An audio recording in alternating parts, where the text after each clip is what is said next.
మమ్మల్ని ఎక్కడ బంధించి పెట్టారు మరి. అటు అమ్మవారి దర్శనం లేదు, అయ్యవారి దర్శనం లేదు. 500 టికెట్ ఊరలే కట్టొచ్చామా మేము? ఒక్క బతులు ఉన్నాము. ఒక మేము పచ్చి మంచినీళ్ళు కూడా ముట్టుకోలేదు, మేమేం తెచ్చుకోలేదు. ఏంది మా పరిస్థితి? ఎవరు పట్టించుకోవట్లేదు, ఆ సిబ్బంది రావట్లేదు.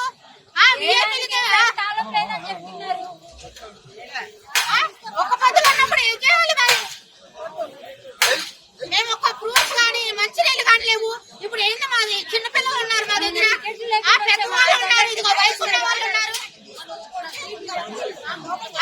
సరే సరే, మీరు ఇలా కొడుతున్నందుకైనా ఈ యాజమాన్యం వచ్చి చెప్తుందా? ఎవరైనా అడ్డుపడుతున్నారా? అంత పట్టింపు లేని తనం ఏంటి? శ్రీశైలం యాజమాన్యం పట్టింపు లేని తనం ఏంటి?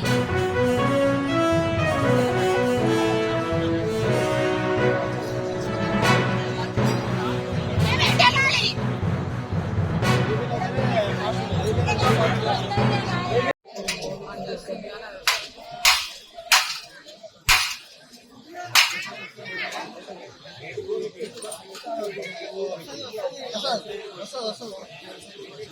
తలా ఒక దెబ్బండి తీసుకెళ్ళి, పాపం ఆయన ఒక్కడే ఎంతసేపు కొడతాడు?